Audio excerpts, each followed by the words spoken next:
on the Season 2 premiere of Pop History Podcast. Barbara Eden returns to television, heads are exploding on the movie screen, and the Weird 80s officially kicks off with an actor in the White House. Let's kick it!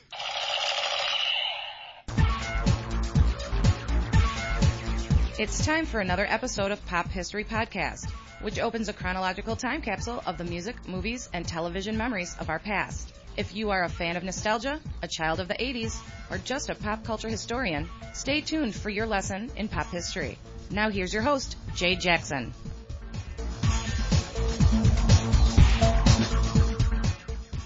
Hello everyone, and welcome to a brand new season of Pop History Podcast. I am your host, Jay Jackson.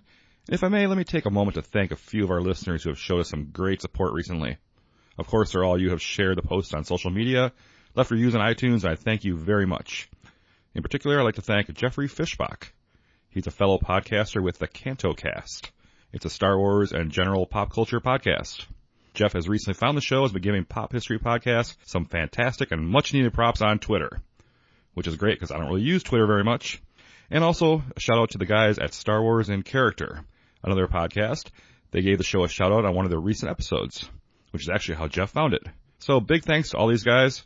If you're into Star Wars at all, I highly suggest you check out their shows, Canto Cast and Star Wars in Character. Great shows.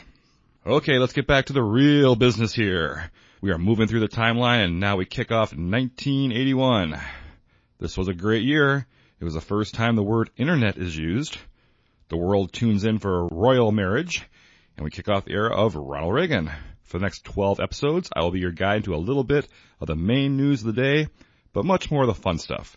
The best and worst in music, television, and movies, all while we look at the Billboard hit singles of the time.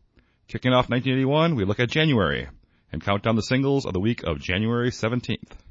Let's get to the music. Number 10. Kicking off the countdown this week is a band that formed in London in 1977. They took a mix of punk, reggae, and jazz to form a new wave sound, which brought their first album to the UK Top 10 in 1978. Their second album, Zenyatta Mandata, was released last year, and the debut single in the US climbed the charts, making it the band's first US Top 10 hit. Here is The Police with De Do Do Do, De Da Da Da.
That was The Police with De Do Do Do, De Da Da Da, a song which lead singer Sting said he wrote after noticing the attraction people have to simple songs. He was inspired by oldie hits like Da Do Ron Ron and Do Wah Diddy Diddy. Sting later criticized those who labeled the lyrics as baby talk, claiming that the song was grossly misunderstood. He said, "The lyrics are about the use of words. They have an internal logic." Let's take a look at the news headlines this month. 69-year-old Hollywood screen star, California governor, and staunch conservative Ronald Wilson Reagan becomes 40th president of the United States this month. The inaugural bash is being billed by some as having more stars and razzle-dazzle than any Hollywood show. Just a few of the dozen names performing over the 4-day event include Frank Sinatra, Johnny Carson, Bob Hope, Tony Bennett, Jimmy Stewart, and Michael Landon. Over 68,000 are expected to attend and spend an estimated $40 million to celebrate the new president. Critics of Reagan are complaining about the $8 million price tag of the bash, but the inaugural committee claims that the cash will come from donations and admission to the many performances. During the week, there will also be free concerts at various Smithsonian museums, 2 free fireworks displays, and special exhibits all around town. Another free event, the swearing-in ceremony, looks to be the most extravagant opening ceremony ever. There will also be 21 high school bands, 25 equestrian units, 15 military bands, and marching units, dog sleds from Alaska, and a grand finale featuring the Mormon Tabernacle Choir on a float. Donna Griffiths, a 12-year-old girl from the UK, sneezed, and then sneezed again, and again. She would continue to sneeze for 978 consecutive days. Initially sneezing twice every minute, her rate would eventually slow to once every 5 minutes. Donna would finally have a day without sneezing on September 16th, 1983. And she didn't kill herself, so props to that. The U.S. Food and Drug Administration approved the sale of the first extended-wear contact lens, which could be left in the eyes for up to 2 weeks. The Iran hostage crisis is over, with 52 Americans who had been held hostage at the U.S. Embassy in Iran returned to U.S. soil, greeted by a crowd of over 300,000 people. The United States minimum wage is increased from $3.10 to $3.35 per hour, where it will remain until 1990. Number 9! Working its way down the countdown after peaking at number 1 is a song which was featured as a new track on Kenny Rogers' Greatest Hits album. The single, Lady, became a greatest hits of all its own. Here is Kenny Rogers. And yeah, oh yes, I'll always want you near me. I've waited for you for so long.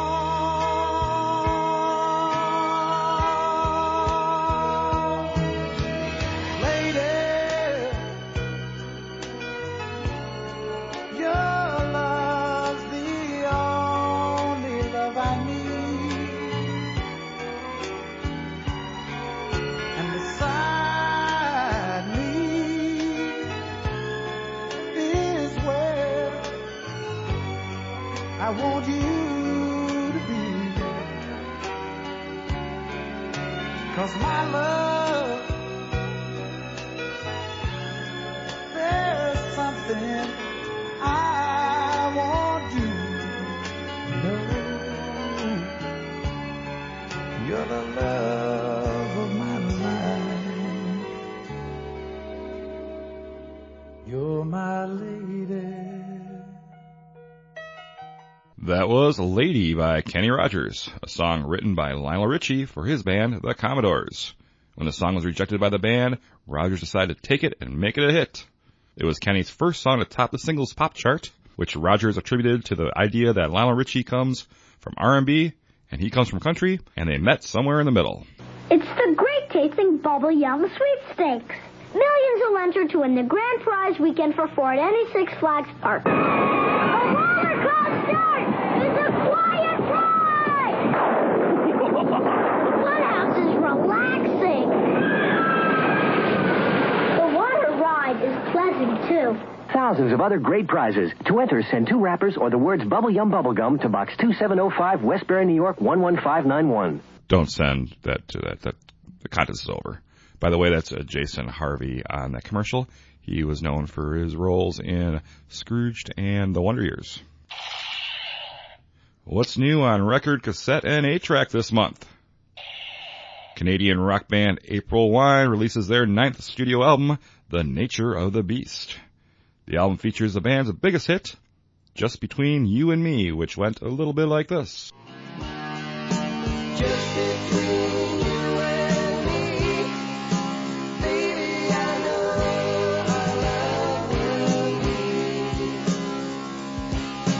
Just between you and me, always I know our love will be.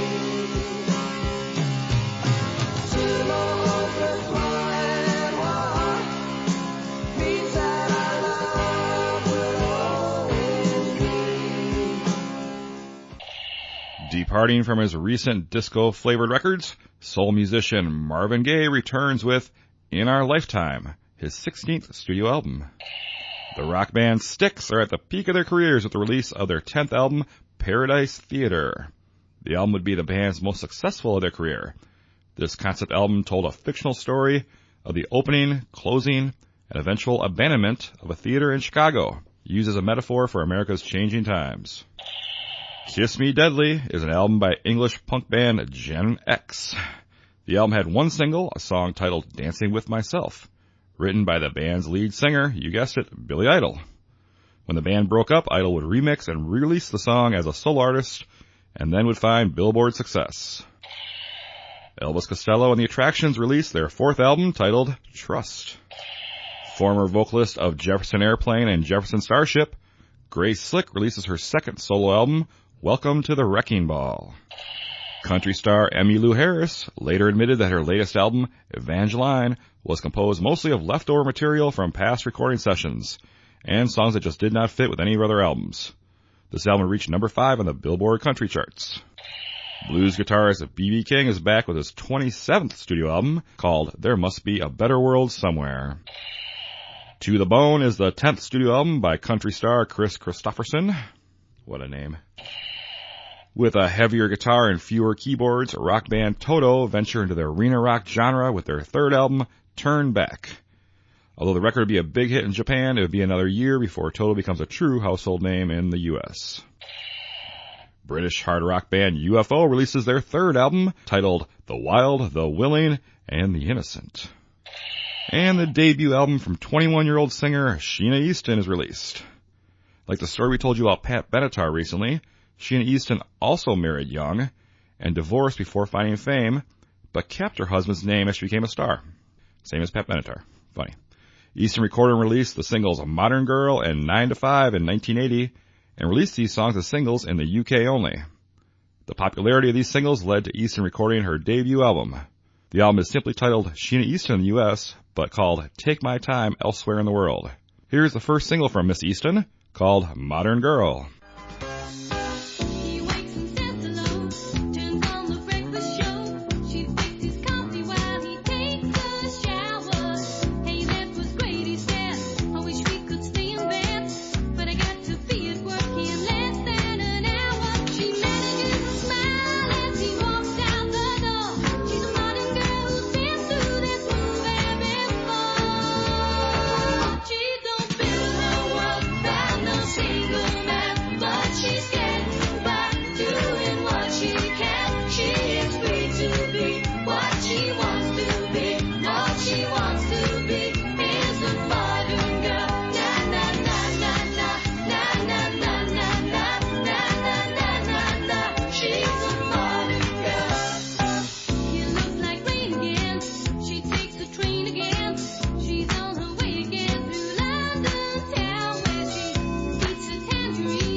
Wow, that song just screams 80s, doesn't it?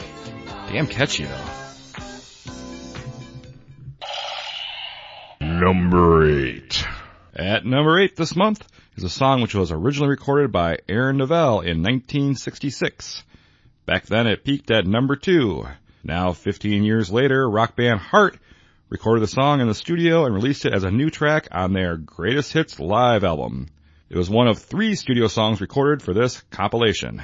Here is Heart with Tell It Like It Is. If you want something to play with, go and find yourself a toy.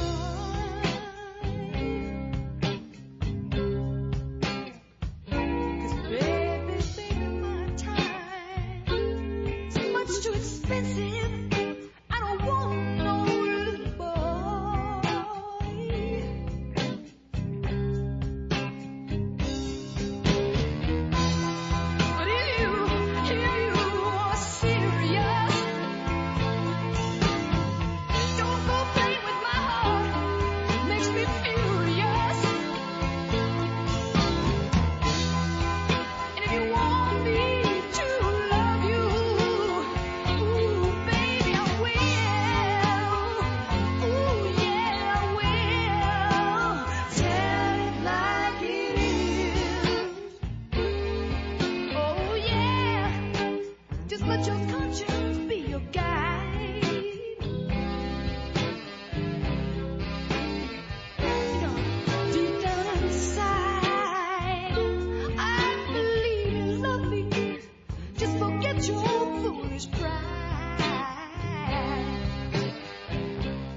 Although this one did crack the top 10, it didn't do quite as well as the 1966 original. It would peak at number 8 this month. The album, however, was very successful, staying on the charts for 25 weeks and going double platinum. Taking a look at the music scene in January 1981, Wendy O. Williams of the Plasmatics is arrested in Milwaukee for simulating sex with a sledgehammer on stage. In a scuffle with police, Williams is pinned to the floor and receives a cut above her eye, requiring 12 stitches. Aerosmith lead singer Steven Tyler is injured in a motorcycle accident that leaves him hospitalized for 2 months. The awards season is upon us, and the big winners at the American Music Awards this month include Billy Joel's Glass Houses for Favorite Album, Queen, Another One Bites the Dust for Favorite Single. Top male vocalist and female vocalists are Kenny Rogers and Barbra Streisand, and the favorite group was the Eagles. Lots of stuff you can hear if you listen to Pop History Podcast Season 1. Former heavyweight champ Muhammad Ali was a victim this month when a fake organization bearing his name embezzled over $20 million from the Wells Fargo Bank. A bank spokesman said that the way the money was taken included moving internal business accounts into dummy non-profit accounts, one of which was called the Muhammad Ali Youth Athletic Association. Ali told a newspaper he had no knowledge of the embezzlement and added, "I'm always wrapped in controversy. Controversy is my middle name." Alderman Yang Hope of Toronto says a National Ballet production of The Nutcracker is racist and has asked the Ontario Human Rights Commission to do something about it. Hope, a veteran Toronto alderman of Chinese extraction, saw the ballet and was shocked by the choreography and the second act scene. "It was a shocker," he said. "There were 2 men in 2-piece costumes with Fu Manchu mustaches, walking with a coolie type of gait. One was carrying a parasol, plunking it against the backside of the other man. It's sort of unconscious in terms of racism. There are kids in the audience, and they might think that that's the way the Chinese behave. I don't think you'll find Chinese in the past 1,500 years dressed like that or using that kind of gait." Number 7. Next on the charts is a legendary singer making his Pop History Podcast debut. He came to prominence in the late 1960s and early 70s as the raspy singer of the Jeff Beck Group. Then with Faces, and all this while we're keeping a solo career going. He hit number 1 back in 1971 with Maggie May, then returned to the top of the charts with his disco hit, Do Ya Think I'm Sexy? Now he's back in the 80s with a new album, and his latest single, here is Rod Stewart with Passion. Somebody somewhere in the heat of the night, looking pretty dangerous, running out of patience.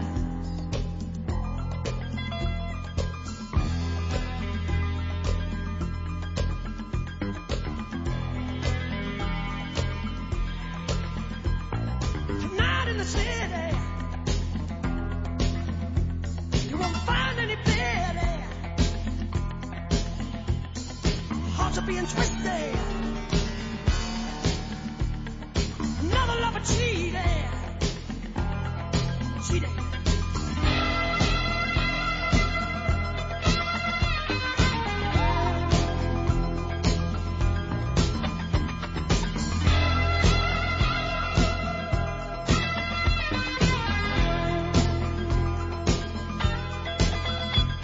In the bars and the cafes, passion. In the streets and the alleys, passion. A lot of pretending. Everybody's searching passion. Once in love, you're never out of danger. One hot night spent with a stranger. All you wanted was somebody to hold on to. Yeah. That was Rod Stewart with the lead single from his 10th album, titled Passion. Here are some headlines from the entertainment world. After the $40 million loss on the film Heaven's Gate the previous year, Transamerica decides to sell United Artists to Metro-Goldwyn-Mayer. A man has been sentenced to prison for 7 years after firing 3 shots at a policeman in Hollywood. The policeman was hit, but uninjured because he was wearing a bulletproof vest. The story is notable because the policeman in question was child actor Ken Osmond, who played the butt-kissing young friend of the Cleaver family, Eddie Haskell, in the classic TV sitcom Leave It to Beaver. George Burns, quite possibly the oldest star in Hollywood, turns 85 this month. "I'll tell you something," he said in an interview while puffing on a large cigar. "A lot of people get to 70, they think they're supposed to be old, so they start to practice being old. They walk slow, they talk slow, they get up slow, they sit down slow. It takes them 20 minutes to get out of the car. With all that practice, by the time they're 75, they're now a success. They're now old. Not me. I don't practice that." When asked if he had any secrets to longevity, Burns replied, "No. Age and birthdays mean nothing to me. I don't go by the book. I don't listen to doctors either unless I got a pain or an ache. Doctors tell you not to smoke cigars and to take some exercise. I smoke 10 to 20 cigars a day. I drink martinis whenever I want. I eat what I like, and I date young women. I take it easy. I don't work hard at anything I do. And I'll tell you something else. Doesn't hurt to have a sense of humor either." Jay Roberts, who films the Cajun Chowhound segments for WBRZ TV in Baton Rouge, has an interesting co-host who takes part in his restaurant review show. "He's got ears that must weigh 2 pounds apiece," Roberts said of his partner. "They're each like a side of bacon. He's got a mind of his own and stinks and sheds hair all over me." His co-host is named Spare Rib, and he is a basset hound. Roberts said he would do his best to make his partnership with Spare Rib a success. "I've done television, and I have bare-bones knowledge of how something should flow. I'm not a complete bimbo. I also have a certain gift of gab, and that helps. And the dog and I get along great. I get a doggy bag for him. I shake the bag at him, and he starts getting a little crazy. I feed him, and I review the restaurant to him. Then we jump into the Blazer together and drift off into the sunset." Big winners at the recent Golden Globe Awards include, in movies, Best Drama, Ordinary People, and Mary Tyler Moore took home Best Actress for that movie. Best Comedy or Musical went to Coal Miner's Daughter, and Best Actress for that went to Sissy Spacek. Best Actor in a Drama was Robert De Niro for Raging Bull. Best Comedy or Musical TV Series was Taxi. Best Actress in TV Comedy, Katherine Helmond of Soap. And Best Actor, Alan Alda of MASH. Number 6. Although they have released 4 albums already and have become recognized in their home nation of Australia, this next artist was so poor in 1978, they would check the insides of hotel sofas for a change so they could buy bread while on tour. But they kept trying, and in 1980, they finally hit it big with the singles Lost in Love and All Out of Love. Now, Air Supply returns with Every Woman in the World. Overnight scenes, dinner and wine, Saturday girls. I was never in love, never had the time in my hustle and hurry world. Laughing myself to sleep, waking up lonely. I needed someone to hold me. Oh, It's such a crazy hometown, it can drag you down till you run out of dreams. So you party all night to the music and lights, but you don't know what happiness means. I was dancing in the dark with strangers, no love around me. When suddenly you found me. Oh, Girl, you're every woman in the world to me.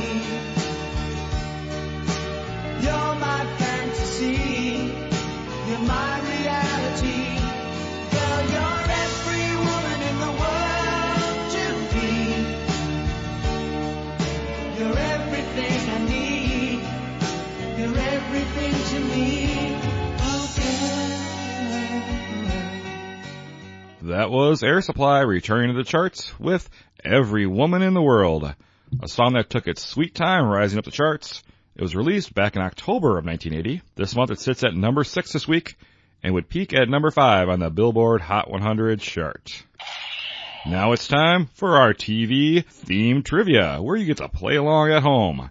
I will play you a TV theme song, and you get to guess what it was.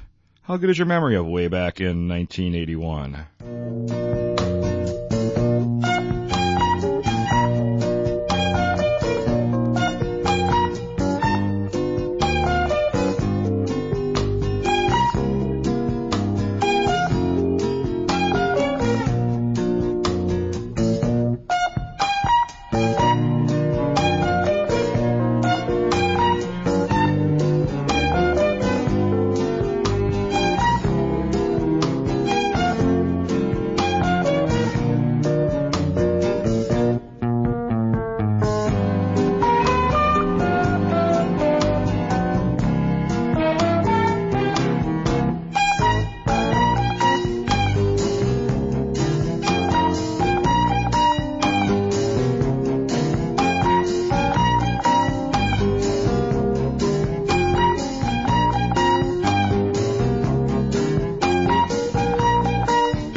what this is?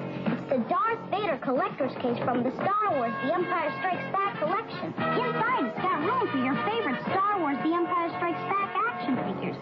They fit? Yeah. There's Dengar, AT-AT Driver, Rebel Commander, Leia, and 2-1B. You can hold up to 31 action figures, each sold separately, and you can take them with you.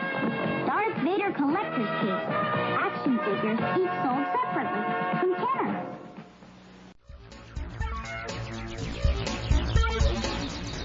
Hello, listeners. Let me take you out of the past and into the present for just a moment. If you are an avid listener of podcasts, you know where this is going. This is the part where I ask you to give a little support in exchange for this free hour of entertainment. Whether you are rich or poor, there are very easy things you can do to really help out the show. First off, if you're poor, like me, just helping us spread the word is a ton of help. Like us on Facebook, Instagram, and Twitter. Leave us a review on your podcast player. And help spread the word by sharing our posts and letting a friend know about this fine show you have found. If you could drop a buck or two in our tip jar, that would help tremendously. We are on PayPal at pophistorypodcast@yahoo.com, which is also an email address for you to drop us a line. Thanks for listening to Pop History Podcast. Now hit pause and go like us on social media, review us on your pod player, and drop us a buck in our PayPal tip jar. We'll be here. We can wait.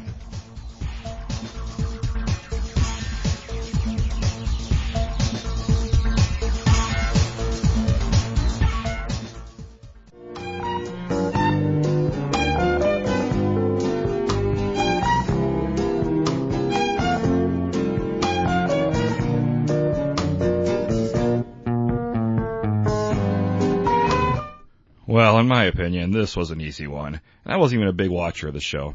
This comedy was created as a nighttime parody of daytime soap operas and adequately titled Soap. The show ran for 4 seasons on ABC and starred Golden Globe winner Katherine Helmond, Robert Guillaume, and many more. To reflect its soap opera tone, each show was presented in a serial format and included such over-the-top melodramatic plot elements like alien abduction, demonic possession, murder, and kidnapping.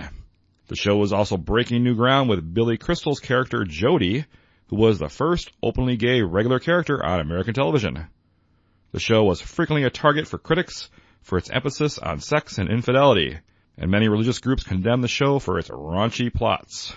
The show was also notable for its opening and closing voiceovers by Rod Roddy of The Price is Right fame. Soap was nominated for a total of 17 Emmys during its 4-year run, and spawned the spin-off series Benson, starring Robert Guillaume.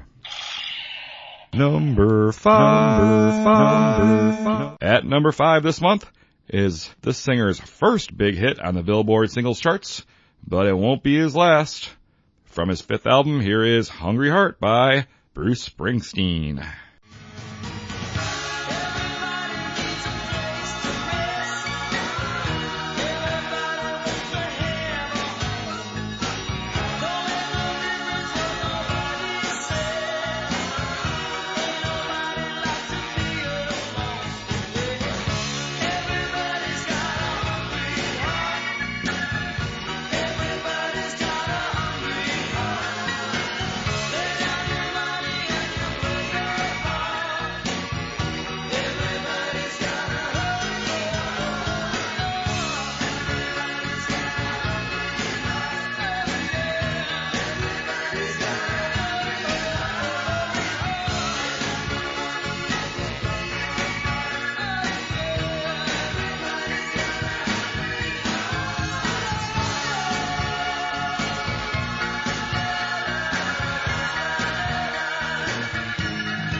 Hungry Heart was used on several movie soundtracks since its release, including the 1983 Tom Cruise hit Risky Business, the 1992 dramedy Peter's Friends, Adam Sandler's 1998 tribute to the 80s, The Wedding Singer, The Perfect Storm, and Warm Bodies.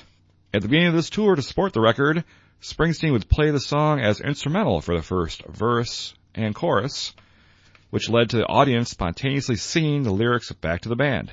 Well, a tradition was born, which Springsteen still carries to this day, of letting the fans sing the first verse and chorus whenever the song is played live. Well, January has been a quiet month at the movie theaters, but let's see what we got. Not to be confused with the Wes Craven 1996 film, The slasher film Scream was described as one of the worst horror films of the decade due to its slow pacing, insipid script, bad acting, lack of blood and gore, and a confusing killer who was never seen on screen. Sounds like a good one there. Burl Ives, best known as portraying Sam the Snowman on the TV holiday classic Rudolph the Red-Nosed Reindeer. This time he stars as a kind innkeeper who takes in a family of aliens in the sci-fi film Earthbound. High on the success of last month's hit comedy 9 to 5, Lily Tomlin returns to the screen in the effects-laden comedy The Incredible Shrinking Woman. This film was a directorial debut of one Joel Schumacher. With a tagline stolen from Jaws, just when you thought it was safe to go back in the water, you can't get to it. The horror flick Blood Beach hits theaters. The film stars John Saxon and Burt Young.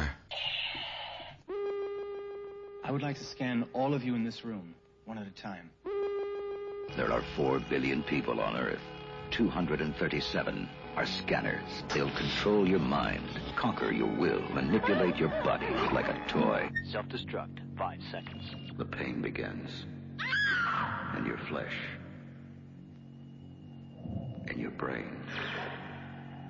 4 seconds. You feel its power. 3 seconds. The pressure. The pounding. The terror. 2 seconds. You can't breathe. It chokes you. It destroys you. 1 second. You begin to self-destruct.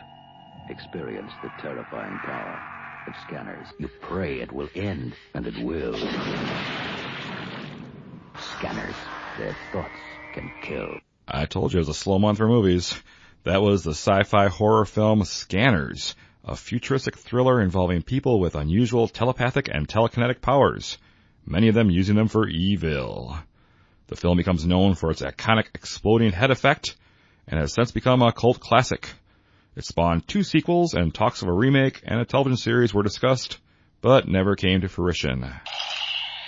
Number 4. This next band started out in 1975 with a punky edge, but as they progressed, they began to delve into other styles of music, including a reggae sound, which they used in their latest single. Here is Blondie with The Tide is High.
That's Debbie Harry and Blondie with a song that was first recorded back in 1966 by the Paragons.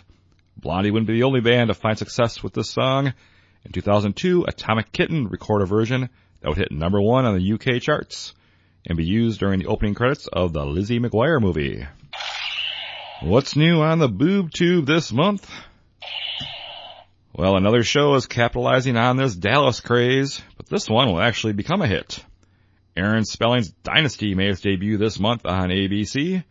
The show starred John Forsythe as oil magnate Blake Carrington and Linda Evans as his new wife, Crystal.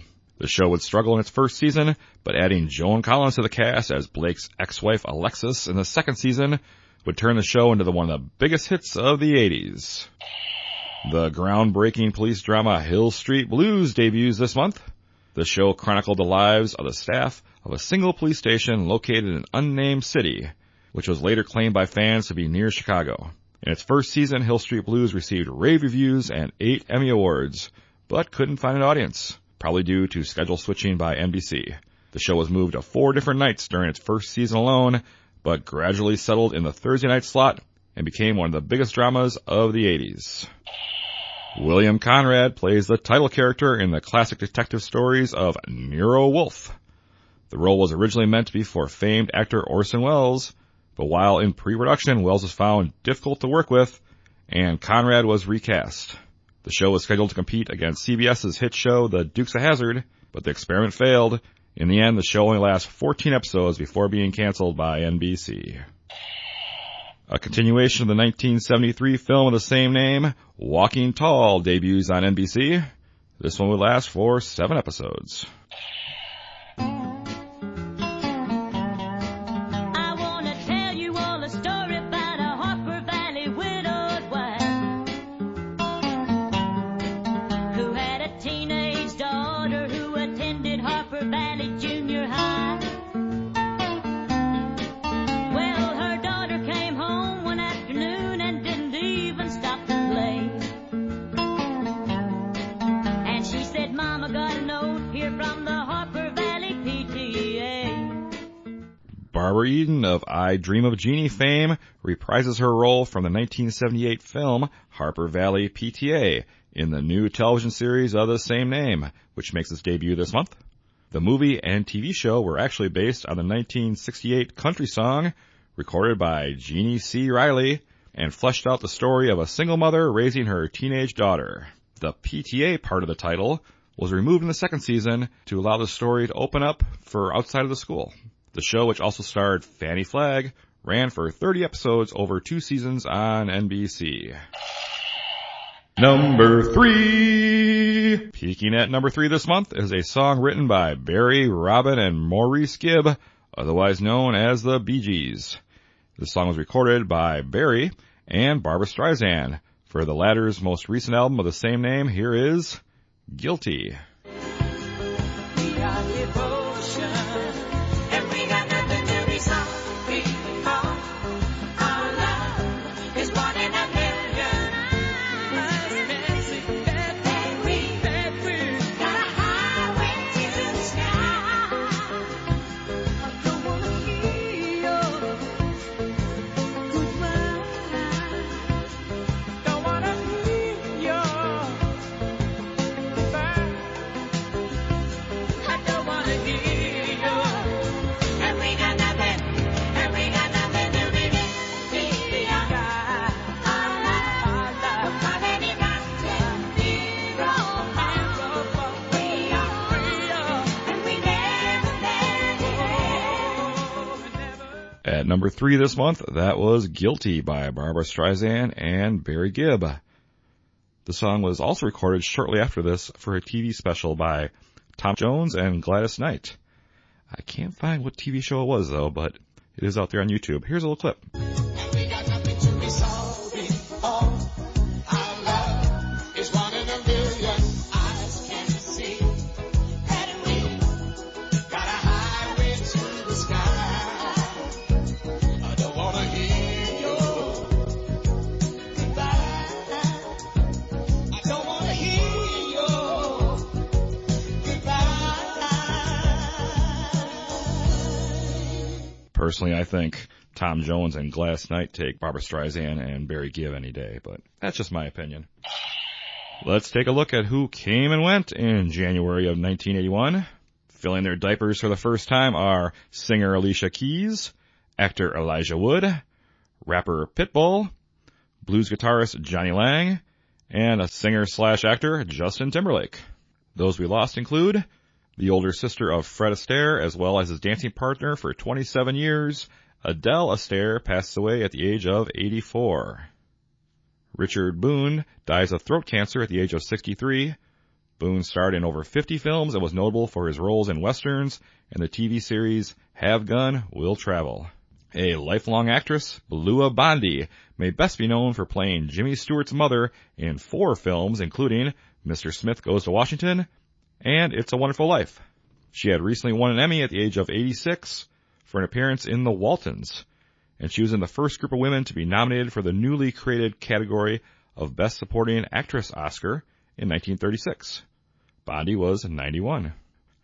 With nearly 100 films to her credit, including 4 opposite Jerry Lewis, Isabel Elsom dies at the age of 87. Matthew Beard, best known for playing the character Stymie on the Our Gang series, passed away at the age of 56 after suffering a stroke. Beard was usually recognized by wearing a tall hat, which was reminiscent of the one Stan Laurel wore. And it was in fact a gift from Laurel. When Beard grew up, he fell into drug use, becoming addicted to heroin and spending most of his adult life in and out of jail on drug and theft charges. He cleaned himself up in the 70s and returned to working in entertainment with small roles in Sanford & Son, The Jeffersons, and Good Times, all while traveling the country giving lectures on drug abuse awareness. Bernard Lee, best known for his role as M in the first 11 James Bond films, passed away from stomach cancer, age 73. And one of the most celebrated composers of the 20th century, Samuel Barber, dies at the age of 70. His most famous work, 1936's Adagio for Strings, has been featured in numerous films and television shows, and has been performed on many public occasions, especially during times of mourning, such as the announcement of the deaths of Franklin Roosevelt and John Kennedy, and the funeral of Albert Einstein. Barber knew about these memorial occasions, saying in a radio interview, "They always play that piece. I wish they played some of my other pieces." Here's a little bit of Samuel Barber in this song that, you might not know the title, but you know the song.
Number 2. The film may have been deemed a flop, but the soundtrack for the jazz singer was a huge hit, thanks to Neil Diamond and his latest single.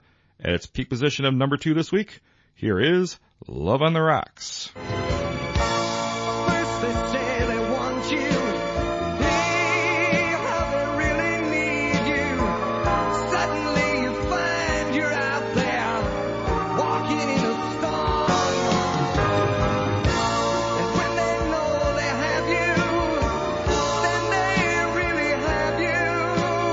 Nothing you can do or say, you got to leave, just get away. We all know the song. Love on the Rocks. That was Neil Diamond with Love on the Rocks, a song which rock band The Darkness paid tribute to with their own 2003 song called Love on the Rocks with No Ice. Looking back decades later, there's always this song that has stood the test of time, a song that is well remembered and adored by many fans. But looking at the charts, the song didn't fare quite as well as we might expect. So with each episode, we take a look back at a song that should have placed higher in the Billboard charts, but didn't. This month's song that should have but didn't is a title track to this band's 7th studio album.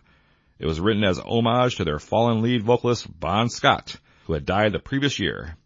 Back in Black would only reach number 37 on the Billboard Hot 100 this month. Here is AC/DC with the 3rd single from their album featuring new vocalist Brian Johnson. AC/DC's Back in Black has been ranked at number 4 by VH1 on their list of the greatest metal songs, also 2nd greatest hard rock song by VH1, and also placed on Rolling Stone's greatest songs of all time, and their 100 greatest guitar songs of all time, making it the perfect single to be this month's song that should have, but didn't. Number 1. After John Lennon's shocking murder in December of 1980, his recent album Double Fantasy shot up the charts, as well as his first single in 5 years. Here is Lennon with Just Like Starting Over.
John Lennon chose this song as the lead-off single from this album, not because he felt it was the strongest song, but that he felt the song was the most appropriate following his 5-year absence from the music scene. During recording, he referred to this as his Elvis Orbison song because of his vocal styles. That does it for Pop History Podcast this month. 1981 is looking to be a great year of music, film, and television.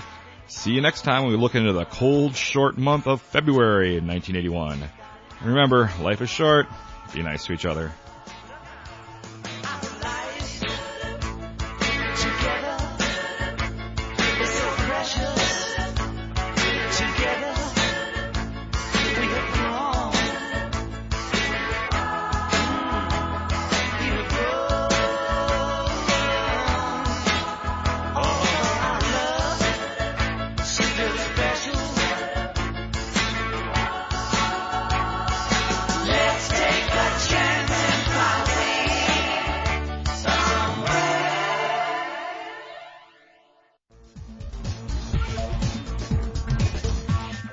Thanks for listening to Pop History Podcast.